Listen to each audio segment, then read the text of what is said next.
అందరికీ నమస్కారం అండి. This is my fourth block. So మొన్నటి 3 బ్లాక్స్లో మనం ఏం నేర్చుకున్నాం అంటే బేసిక్ ఇంటిగ్రేషన్ నేర్చుకున్నాం.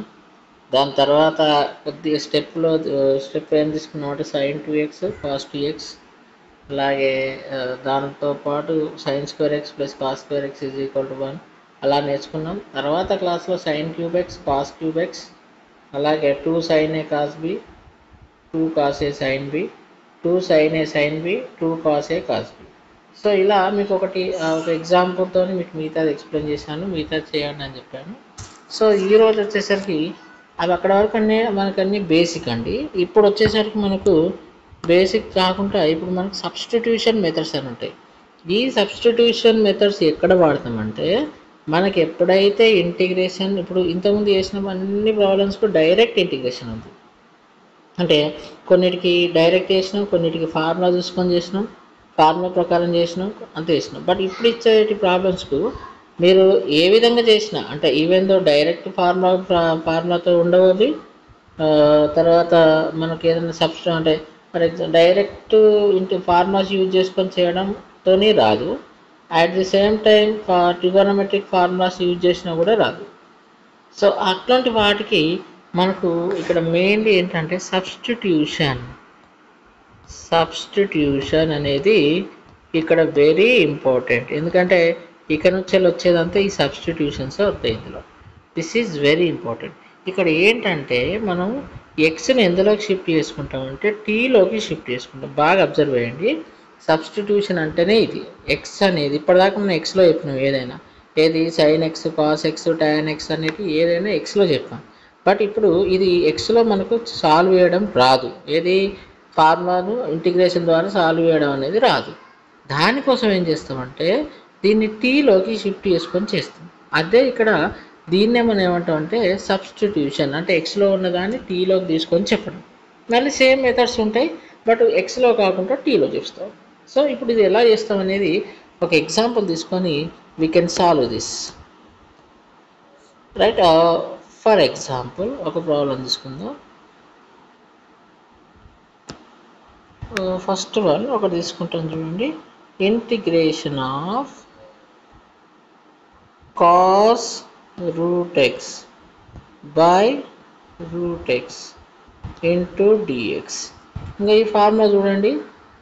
ఇక్కడ దీన్ని డైరెక్ట్ సాల్వ్ చేయడం అనేది మనకు ఇంపాసిబుల్. దీన్ని సాల్వ్ చేయాలంటే మనకి సబ్స్టిట్యూషన్, ఇంతకుముందు చెప్పినటువంటి సబ్స్టిట్యూషన్ మెథడ్ అనేది ఉపయోగపడుతుంది. బట్ దీనికి మనం చేయాల్సిన ఫస్ట్ పని ఏంటంటే మీరు చూడండి, ఇక్కడ దేని టీగా తీసుకోవాలి అంటే కాస్ రూట్ ఎక్స్ ఉంది, మళ్ళీ కింద కూడా ఏముంది రూట్ ఎక్స్ ఉంది. అంటే ఇక్కడ మనం రూట్ ఎక్స్ని తీసుకుంటే మాత్రమే మనం, అంటే route x is equal tea తీసుకుంటే మనం ఈజీగా చేయగలుగుతాం. సో ఒక్కొక్క ప్రాబ్లంకి ఎలా ఉంటుంది టీ తీసుకోవడం. ఇక్కడికి వచ్చేసరికి చూడండి integration of cos root x by root x d x అనేది ఉంది. ఇప్పుడు నేను ఏం తీసుకుంటాను చూడండి, root x is equals to t తీసుకుంటాను. చెప్పాను కదా ఇంతకుముందు, x is equal to t తీసుకోవాలి. బోత్ సైడ్స్ డెరివేషన్ చేయండి. ఎక్స్ రిస్టర్ d by d x of root x is equals to d by d x of t. మీకు ఇక్కడ ఫార్ములా చెప్పడం మర్చిపోయానండి. ఇది డి బై, అంటే అక్కడ వచ్చిన కాడ చెప్దామని చెప్పాను. D by d x of root x చేస్తే మనకు ఫార్ములా ఏంటంటే 1/2 రూట్ ఎక్స్ ప్లస్ సి. ఇది d by d x of root x is equal to 1/2 root x plus c. ఇది ఇక్కడ చూడండి. ఇప్పుడు d by d x of root x చేస్తే ఏమవుతుంది 1/2 root x. This is equal to ఇది ఏమవుతుందండి డిటి బై డిఎక్స్. ఇప్పుడు దీన్ని క్రాస్ మల్టిప్లికేషన్ చేయండి, ఏమవుతుందో చూడండి ఇక్కడ. లేకుంటే ఈ డిఎక్స్ ఏదైతే ఉందో ఇది ఇక్కడ ఎక్కడ ఉంది, డినామినేటర్లో ఉంది. దీన్ని ఆర్హెచ్ఎస్లో డినామినేటర్లో ఉన్నటువంటి డిఎక్స్ను ఎల్హెచ్ఎస్ పంపించండి, ఏమవుతుంది. లేకుంటే ఈ డిఎక్స్ని ఇటు పంపించండి, 2ని ఇటు పంపించండి, ఏమవుతుంది 1/రూట్ x dx is equals to ఇక్కడ ఉన్నటువంటి 2ను ఆర్హెచ్ఎస్ సైడ్ పంపించండి, ఈజ్ ఈక్వల్ టు 2 డిటి. మీరు బాగా అబ్జర్వ్ చేయండి. ఇక్కడ ఆర్హెచ్ఎస్లో ఉన్న డిఎక్స్నేమో డినామినేటర్లో ఉన్న డిఎక్స్ను ఎల్హెచ్ఎస్ సైడ్ పంపించిన, అక్కడ న్యూమరేటర్కి వెళ్తుంది. ఇక్కడ ఏదైతే 1/2 రూట్ ఎక్స్ అనేది ఎల్హెచ్ఎస్లో ఉందో అక్కడ డినామినేటర్లో ఉన్న 2ను ఆర్హెచ్ఎస్ సైడ్ అంటే డిటి సైడ్ పంపించిన, అంటే నథింగ్ బట్ క్రాస్ మల్టిప్లికేషన్. చూడండి ఇప్పుడు మీరు కనుక తీసుకుంటే 1/√x ఇంటూ డిఎక్స్.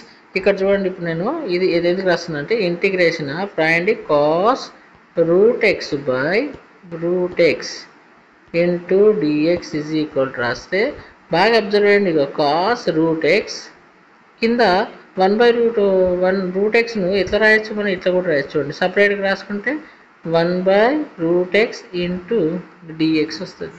అంటే బై √xను పక్కన రాసును. సో కాస్ √x అంటే √x ఈజ్ ఈక్వల్ టు ఎంత మనకు t. So cos t. అలాగే 1/√x into d x is equal to ఎంత 2dt. So this is equal to 2dt. ఇప్పుడు పక్క పెట్టండి, 2ని పక్క పెడితే integration of cos t dt plus c constant ఎప్పుడు తీసుకోవాలి చెప్పండి. 2 ఇంటూ కాస్ t చేస్తే మనకి ఏమొస్తుందని చెప్పినాం ఫార్ములా ప్రకారం sin t ప్లస్ సి. ఇంకా చూస్తే 2 ఇంటూ సైన్ మళ్ళీ t అంటే ఎంత మనకు √x into √x. So this is equal to sine √x plus c. చూడండి సింపుల్గా cos √x integration of cos √x by √x dx is equals to 2 sin √x plus c. చూడండి ఇది మనకు substitution method. మీకు అర్థమైంది అనుకుంటున్నాను, చూడండి జాగ్రత్తగా. అలాగే ఇదే మెథడ్లో చూడండి ఇక్కడ మనకి ఏంటంటే గుర్తుపెట్టుకోండి, మనకి అంటే తీసుకునే కాడ కొంచెం ఆలోచించాలి సబ్స్టిట్యూషన్లో. అలాగే ఇంకొక ప్రాబ్లం తీసుకొని చేద్దామండి దీనిలోనే, ఎందుకంటే మీకు అర్థం కావాలంటే తెలవాలి. ఇప్పుడు ఇదే విధంగా మీరు కనుక ట్రై చేస్తే ఇది ఒకసారి ట్రై చేస్తారని నేను అంటున్నాను. ఒకసారి ఇది ట్రై చేయండి. ఏదంటే చూడండి integration of sine √x by √x into d x ఇది చేయండి. చేసి ఏమొచ్చిందో వీలైతే నా బ్లాగ్ చూసినప్పుడు కింద కామెంట్ సెక్షన్లో ఏమొచ్చిందో దయచేసి చెప్పండి. ఏది integration of sine √x by √x into d x అనేది ఒకసారి చేయండి. సేమ్ ఇంతకుముందు నేనైతే cos √x by √x into d x ఎలా చేశానో ఇక్కడ కూడా అది అలానే చేసి ఒకసారి నాకు ఆన్సర్ ఎంత వచ్చిందో చెప్పండి. ఓకే, నెక్స్ట్ ఇందులో ఇంకొక ప్రాబ్లం తీసుకొని చేద్దాం. For example integration of e to the power of tan inverse x by 1 plus x square into dx. మీరు ఒకటి ఇక్కడ అబ్జర్వ్ చేయాలి. e to the power of integration of e to the power of ఈ యొక్క power ఎంత ఉంది tan inverse x ఉంది. ఏది ఈ పవర్ tan inverse x ఉంది. ఇదే ఈ tan inverse xను డెరివేషన్ చేస్తే చూడండి కింద ఉంది 1/1 plus x square అనేది దీని కిందనే ఉన్నది చూడండి. అంటే మనకు ఆటోమేటిక్గా తెలిసిపోతుంది. చూడండి మళ్ళీ చూడండి, ఇప్పుడు పైన tan inverse x ఈ యొక్క పవర్ tan inverse x, దీన్ని ఒకసారి tan inverse xను డెరివేషన్ చేస్తే మనకి ఏమొస్తుంది 1/1 plus x square ఇది వస్తుంది. వాడు మనకి తెలవాలని ఇస్తుంది. సో దీన్ని చూడండి, ఇప్పుడు మనం t ఏది తీసుకోవాలి, ఇంకా చూడండి నేను టీని ఏం తీసుకుంటాను tan inverse x is equal to t. ఇప్పుడు డెరివేషన్ చేయండి d/dx of tan inverse x is equals to d/dx of t.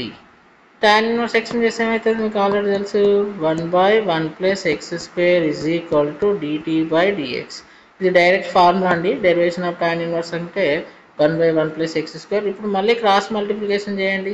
ఈ dxని పంపండి LHS to RHS ఏమవుతుంది 1/1 plus x square into dx is equal to dt. చూడండి ఇక్కడ denominator వచ్చింది ఇక్కడ నుంచి మీరు బాగా అబ్జర్వ్ చేస్తే.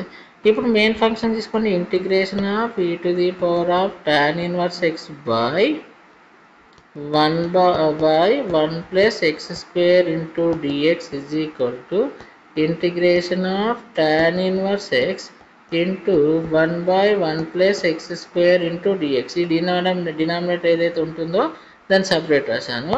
So integration of e to the power of tan inverse x అంటే ఎంత వచ్చింది t, అంటే e to the power of t 1/1 plus x square dx అంటే ఎంత వచ్చింది మనకు dt. So into dt plus c. So this is equal to మీకు already తెలుసు integration of e to the power of t x అని చెప్తే మళ్ళీ e to the power of x. అంటే integration of e to the power of dt into dt చేసినా మళ్ళీ e to the power of t plus c. So this is equal to e to the power of మళ్ళీ t అంటే ఎంత, t అంటే tan inverse x. So e to the power of tan inverse x plus c. So this is equal to integration of tan inverse x by 1 plus x square dx is equal to e to the power of tan inverse x plus c. చూడండి జాగ్రత్తగా చూడండి, నేను చెప్పిన దాంట్లో మీకు simple logics ఇక్కడ. అంటే substitution method అంటే మీకు ఏదో కొత్తగా అనిపిస్తుంది కానీ వాటి సబ్స్టిట్యూషన్ చేసుకునేవి అందులోనే ఉంటాయి మీకు. అంటే టీ ఏదనేది తీసుకోవాలని. సో ఇది ఏది integration of e to the power of tan inverse x by 1 plus x square into dx. Okay, same దీని లెక్కనే ఇంకో ప్రాబ్లం మీకు ఇస్తాను, చేస్తారని అనుకుంటున్నా. చేసి నాకు ఆన్సర్ ఎంత వస్తుందో దయచేసి చెప్పగలరు. ఎందుకంటే ఇక్కడ మీరు గుర్తుపెట్టుకోండి, ఇప్పుడు నేను ఈ బ్లాగులలో కూడా ప్రతిదీ ఒకటి అర్థమయ్యేలాగా చెప్పి మీతో చేపిస్తున్నాను. దయచేసి వేరేలా అనుకోకండి స్టూడెంట్స్. మీరు ఎవరైతే ఉంటే మీరు ఏం చేస్తారంటే నేను ఒకటి చెప్పినప్పుడు దాని ప్రకారం చేస్తాను. ఫర్ ఎగ్జాంపుల్ ఇప్పుడు నేను మీకు ఇది ఇస్తున్నా, integration of e to the power of sin inverse x by under root of 1 minus x square into dx. ఇది మీరు చేయండి. మీకు మళ్ళీ చెప్తున్నా చూడండి, ఇక్కడ మన లాజిక్ ఇక్కడే ఉంది. సైన్ ఇన్వర్స్ ఎక్స్ను డెరివేషన్ చేస్తే 1/√1 మైనస్ ఎక్స్ స్క్వేర్ అనేది కిందనే డినామినేటర్లోనే ఉంది. చూడండి నేను సేమ్ అయితే ఏ విధంగా అయితే టాన్ ఇన్వర్స్ ఎక్స్ని చేస్తే ఇంతకుముందు 1/1 ప్లస్ ఎక్స్ స్క్వేర్ వచ్చిందో, ఇదే సైన్ ఇన్వర్స్ ఎక్స్ను డెరివేషన్ చేస్తే 1/√1 మైనస్ ఎక్స్ స్క్వేర్ కిందనే ఉంటుంది. అంటే ఇక్కడ మీరు తీసుకోవాల్సింది కూడా గుర్తుపెట్టుకోండి, sine inverse x is equal to t అని తీసుకొని యాజ్ ఇట్ ఈజ్ ఈ ప్రాబ్లం లెక్క చేయండి. చూడండి వస్తుంది. ఫైనల్గా మీకు ఏమవుతుందంటే e to the power of answer cos inverse x into d x వస్తుంది. దయచేసి నెగ్లెక్ట్ చేయకండి, ఎందుకంటే ఈ చిన్న చిన్న ప్రాబ్లమ్స్ చేస్తేనే మీకు తర్వాత చెప్పబోయేటటువంటి పెద్ద ప్రాబ్లమ్స్ అర్థమవుతుంది. ఎందుకంటే సబ్స్టిట్యూషన్ అనేది గుర్తుపెట్టుకోండి, ఇప్పటికీ ఎప్పటికీ కూడా వన్స్ స్టార్ట్ అయింది అనుకోండి అది ఇంకా ఎప్పటికీ వస్తూనే ఉంటుంది. అంటే ఎందుకు వస్తుందంటే అంటే డైరెక్ట్ చేయలేని వాటిని ఇండైరెక్ట్గా చేసేటిదే సబ్స్టిట్యూషన్ మెథడ్. అంటే మీకు తెలుసు సబ్స్టిట్యూషన్ అంటే x is equal to t. అంటే ఎంత పెద్దదాన్నైనా ఒక సింగిల్ స్టెప్లో తీసుకొచ్చే ప్రాసెసే సబ్స్టిట్యూషన్ మెథడ్. ఓకే, ఇది ఇంకొక టైప్ అండి. ఇంకా నెక్స్ట్ ఇంకో టైప్ చూద్దాం. ఇది మీరు మనకు చూసినప్పుడు మీకు ఈజీగా అర్థం కావాలి. For example integration of sec square x by 9 minus tan x into dx. ఇది చూడండి, ఇది చూస్తుంటే అబ్బా tan x ఉంది, sec square ఉంది. మళ్ళీ మీకు ఏం ఐడియా రావాలి, relation between sec square x and tan x. ఈ రెండింటికి రిలేషన్ ఉంటుంది. ఆ రిలేషన్ ఏంటి చెప్పండి. డెరివేషన్ ఆఫ్ tan x చేస్తే ఏమవుతుంది, sec square x. అంటే దీన్ని డెరివేషన్ చేస్తే పైన వస్తుంది. సో ఒకసారి కాబట్టి t ఈజ్ ఈక్వల్ టు ఏం తీసుకోవాలి ఇక్కడ మనం, tan x is equals to t. both side derivation చేయండి. d by dx of tan x is equal to, so ఏమవుతుంది, d by dx of t. ఇప్పుడు డెరివేషన్ ఆఫ్ tan x చేస్తే మీకు already తెలుసు ఏం formula, sec square x is equal to dt by dx. ఈ dx అటు పంపేయండి, ఏమవుతుంది sec square x dx is equals to dt. చూడండి మనకు పైన వచ్చింది, చూడండి న్యూమరేటర్ వచ్చింది. సో ఇప్పుడు మనం మెయిన్ ఫంక్షన్ తీసుకోండి, integration of sec square x by ఏమి ఇచ్చిండు 9 మైనస్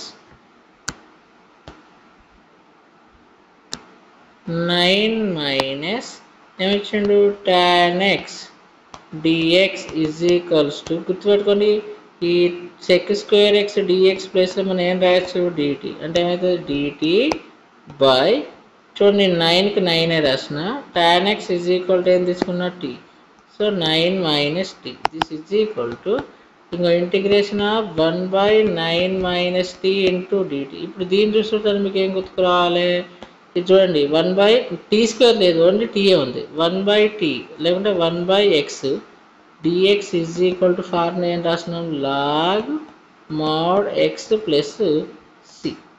సో దీన్ని కనుక రాస్తే మనం ఏం రాయచ్చు, log mod 9 minus t plus c. So this is equal to log mod 9 minus t అంటే ఏంటని చెప్పండి tan x 9 minus tan x plus c. This is integration of sec square x by 9 minus tan x into dx.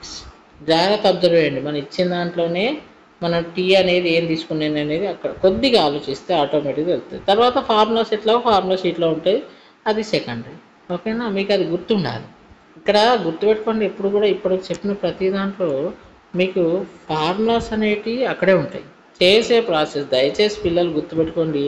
ఈరోజు కూడా మీ దగ్గర నుంచి నేను expect చేసేది ఏంటంటే మీకు ఫార్ములాస్ ఇస్తుండు బోర్డోడు, తర్వాత ఏంటిది క్వశ్చన్స్ కూడా ఆటోమేటిక్గా ఎక్కువ కూడా అన్నీ అంటే వేరే దాంట్లో లెక్క ఏవో తెలియని అస్సలు అడగడు. ఏది బోర్డు నుంచి మీకు తెలిసినవి ప్రీవియస్ క్వశ్చన్లో అడిగినాయి, కాకపోతే కొంచెం డిఫరెంట్ మూమెంట్లో అడుగుతాడు.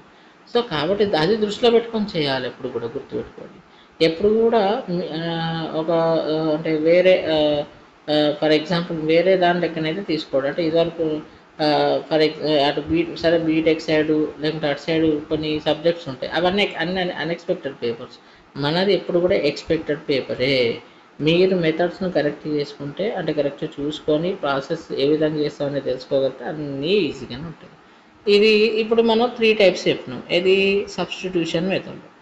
ఇప్పుడు ఇంకో ప్రాబ్లం తీసుకొని చెప్తాం, ఎందుకంటే ఎన్ని చెప్పినా ఇంకొన్ని చెప్పాలనిపిస్తుంది. Integration of cos log x by x into dx.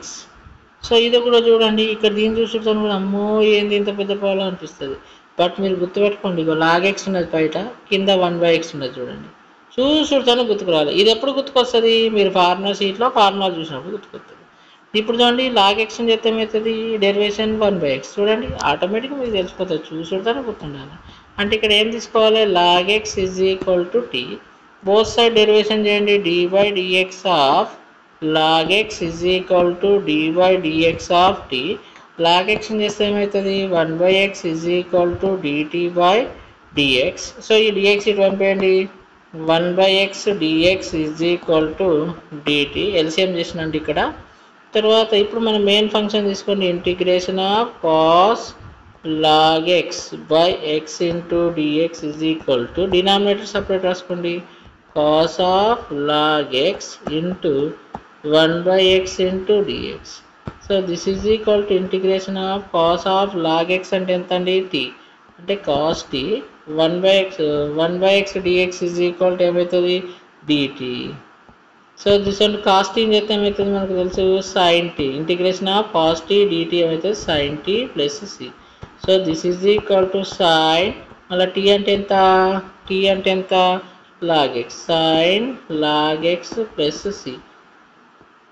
So this is equal to integration of cos of log x by x into dx is equal to sin log x plus c. చూడండి ఎంత సింపుల్గా ఉన్నది.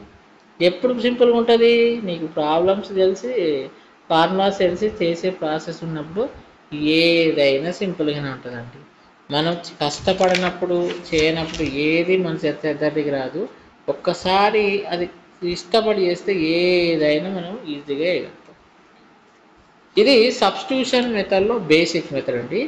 రేపటి బ్లాగ్లో మనకు substitution మెథడ్లో ఒక 2 types ఉంటాయి, ఒక 2 టైప్స్ ఆఫ్ సబ్స్టిట్యూషన్ మెథడ్లు ఉంటాయి. రోజుకి ఒక సబ్స్టిట్యూషన్ మెథడ్ చెప్తాను. ఇప్పుడు చెప్పింది బేసిక్ సబ్స్టిట్యూషన్ మెథడ్. సో ఇప్పటికే అంటే మీరు చూసే బ్లాగులలో కూడా మీకు ఏంటంటే మెల్లిగా చెప్తేనే బాగుంటుంది, ఒకటేసారి అన్నీ కూడా రావాలంటే రావు. దయచేసి ఇప్పటి బ్లాగ్లో ఇది బేసిక్ సబ్స్టిట్యూషన్ మెథడ్. ఇది చూసుకుంటే ఈ సబ్స్టిట్యూషన్ మెథడ్లో కొన్ని ఒక 2 or 3 టైప్స్ మెథడ్స్ ఉంటాయి. దయచేసి ఈ బ్లాగ్ని ఇంతటితో ముగిస్తున్నా, అందరు కూడా చూస్తారు చేస్తారని అనుకుంటున్నాను. Thank you.